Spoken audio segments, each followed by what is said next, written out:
Lillian the Waters, in the Astonishing New Revelation, 1939, the realm of reality.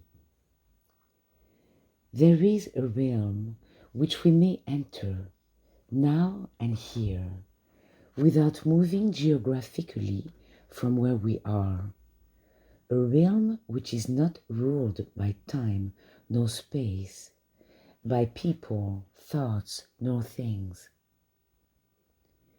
In this realm there is perfect health, wholeness, harmony, and goodness. Where is the door located? Listen carefully to Jesus' answer. I am the door. The I as life, truth, and love is verily the only door. That is, in proportion as we see and accept that we are the truth itself, and that as the truth we are all one, without distinction or separateness, we shall enter into the experience of this realm of reality. The admonition to, quote, be absent from the body and present with the Lord is advice well worth our attention and consideration. This means not to think nor speak of our bodies as so many cells, nerves, muscles, blood, bones, organs, etc., for this is the way that the unenlightened view it. We note that Jesus did not talk after any such fashion. Stop separating the body into parts, for the body is one and indivisible. Think of it as imaging life, God, and principle. Shadows of reflections are not changed by giving attention to them, but quite the contrary. So attend to the original, to yourself as you are. Inasmuch as you possibly can, forget your body completely. Instead of attempting to practice a mental system of healing disease, we should be seeing and knowing only a body which is without spot or blemish. A body which is, quote, the temple of the living God. We should discard the belief of a body of perishable cells, nerves, muscles, etc., and form in our consciousness a body which is as absolute, complete, and perfect as life itself.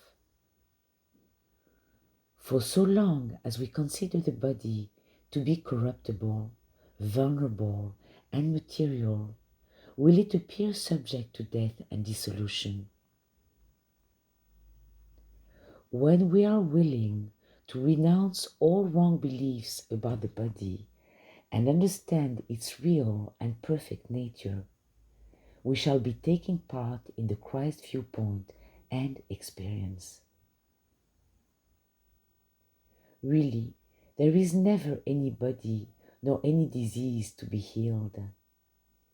There is but a consciousness to be set right. Adjusting the latter, the former automatically takes care of itself. In this way, we enter the realm of reality. Power is in you. We understand now why it is that we have the prerogative and initiative to think rightly, because we are mind with a capital M. And why we are destined to live forever and ever, because we are life. We know too why we are to work, watch and pray, because it is our nature to be actively aware of perfection, wholeness and harmony always, and to have no conflicting desire. Today, much is said and written about the power of thought. For instance, thoughts are things, or thinking is the mightiest force in the universe. Now, you should know better than this. You should remember what Jesus said, quote, "And which of you, with taking thought, can add to his stature 1 cubit? If ye be not able to do that thing which is least, why take ye thought for the rest?" Thoughts do not generate themselves, so why not look to that which creates them? They spring from you, from me, and from every living one. Therefore, thoughts are not the greatest power in the universe, but you and I and every enlightened one. Power is not located in the thinking, but in us, since, quote, "all power is given unto me in heaven and in earth." This statement is final and absolute. Ignorantly placing power in the thought hinders and so temporarily deprives one of knowing the true fact that he is greater, since he is the conceiver of thought. He is mind and powerhouse where thoughts are generated. Without mind, there can be no thinking.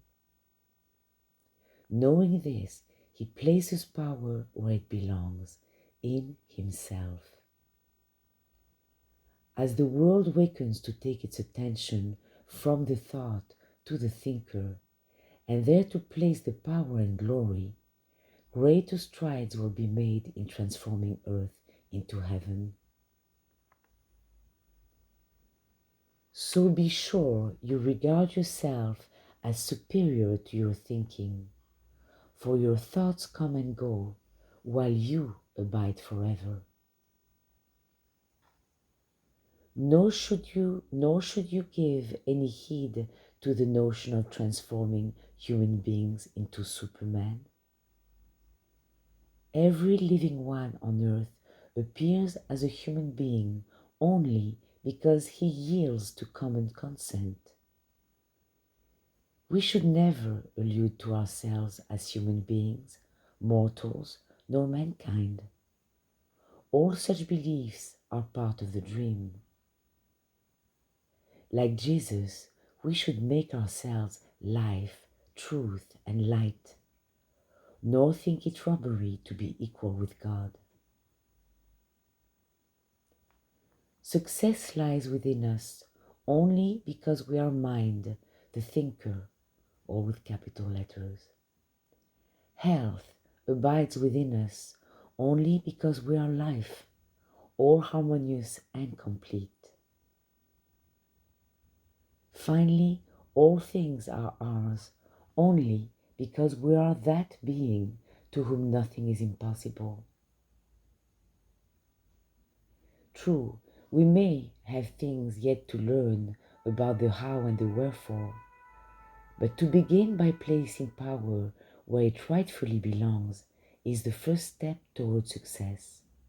Other steps will follow in their proper sequence.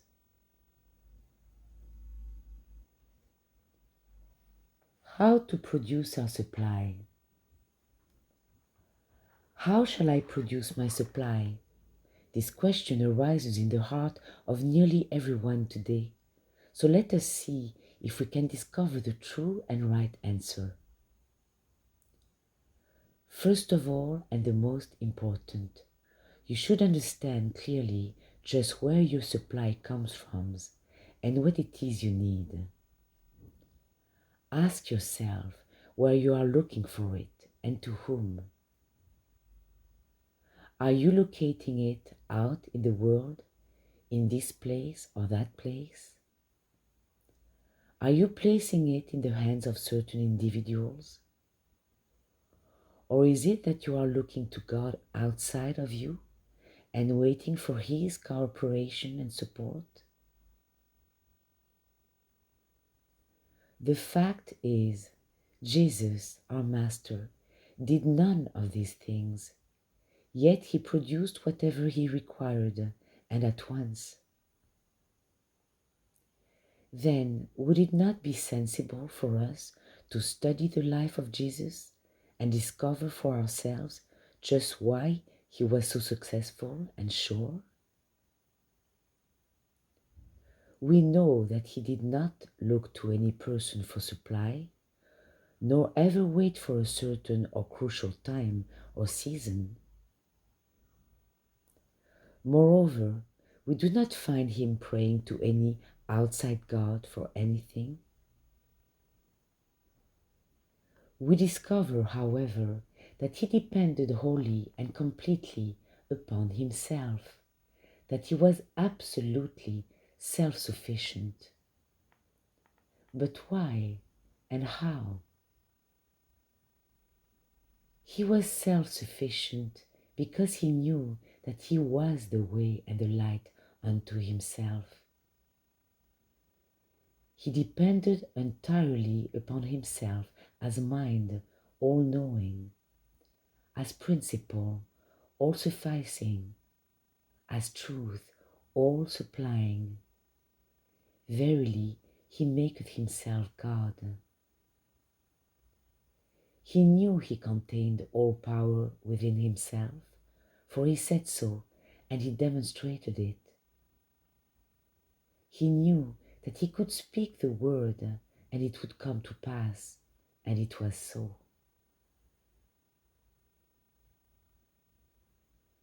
Now then, how far short do we come in measuring up to the understanding and standard of Jesus?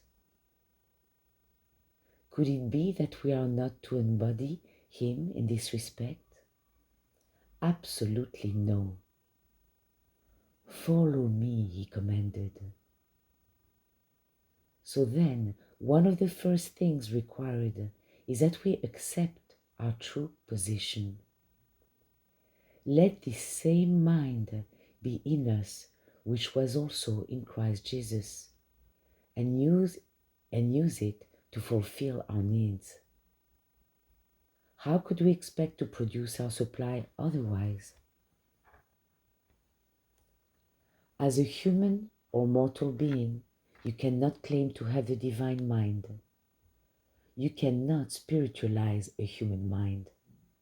You cannot copy Jesus, nor can you make the proper use of spiritual ideas and idealities.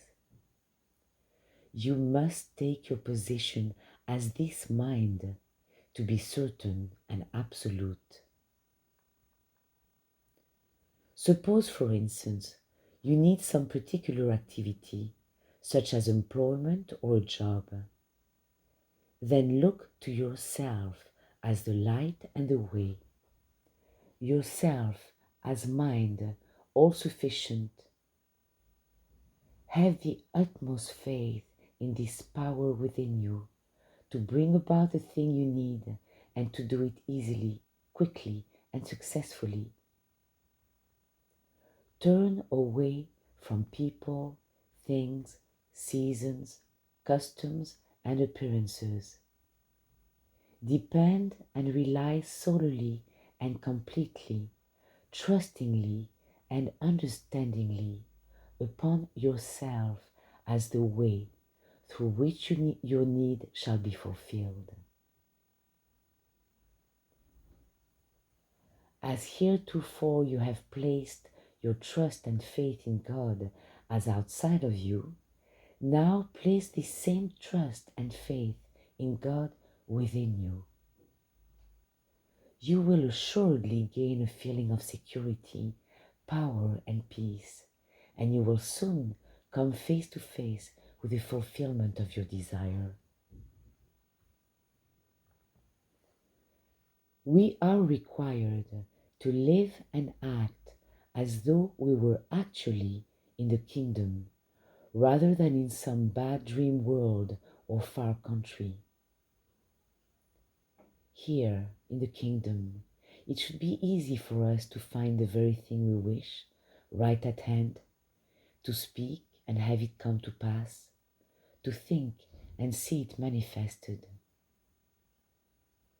But when we regard God at a distance from us, heaven in another place, ourselves as human or mortal beings, our minds as so many separate mentalities in need of spiritualization, our bodies as limited, perishable materiality, is it to be wondered that under these conditions we cannot demonstrate our supply?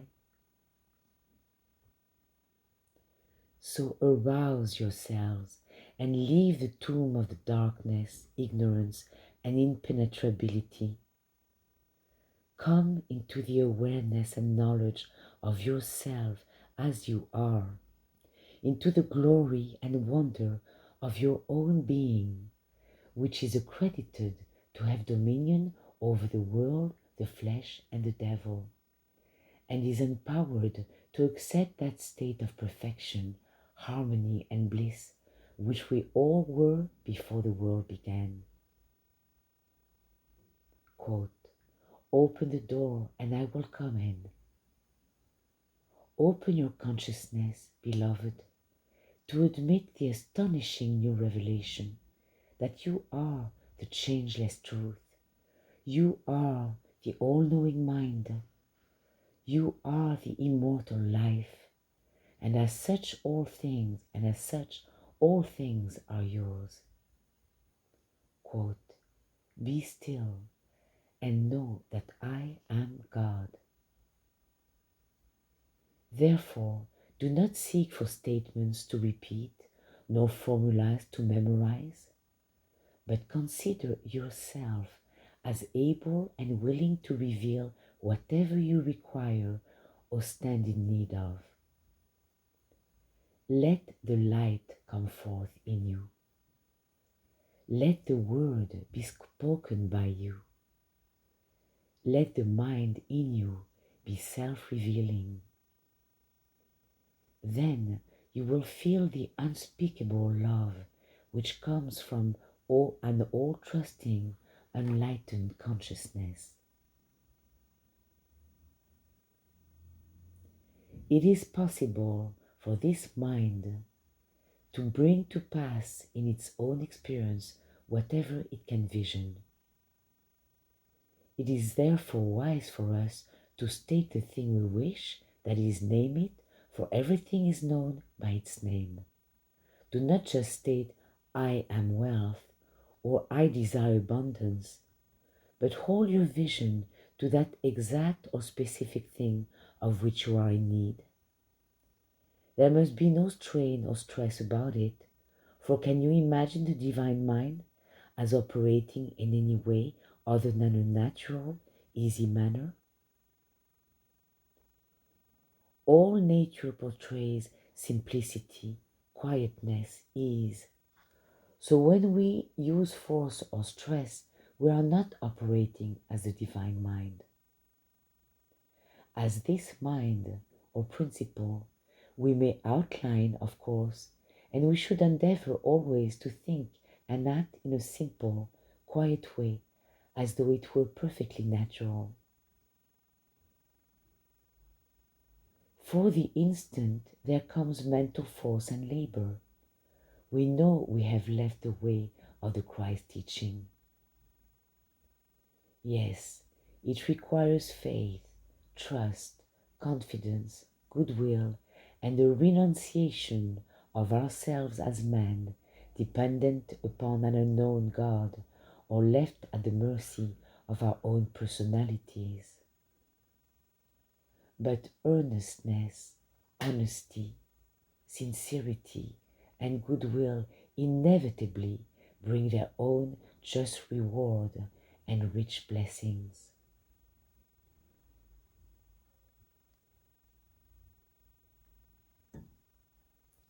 Make all things new. When Jesus was tempted to cast himself from the pinnacle, or to let go his high vision for a lower one. Surely this temptation or these wrong inclinations did not spring from his own thinking. No, it was the voice of Satan, quotes, speaking to him. Satan meaning specifically the voice of the unenlightened, or what is termed today the race consciousness. And you know how Jesus replied to that challenge. So, dear friend, do not fear that wrong thoughts come to you from yourself, but always consider yourself as life, truth, and love, pure, holy, and without guile. In the Apocrypha to the New Testament, we read as follows, quote, "Fear not the devil, for he has no power over you. The devil does indeed affright men, but his terror is vain. Therefore, fear him not, and he will flee from thee. They that are full of faith resist the devil stoutly, and he departs from them, because he finds no place where to enter into them. Be not afraid in the least of his threatenings, for they are without force, as the nerves of a dead man. Work ye the works of God, being mindful both of his commands and his promises, and be assured that he will make them good unto you."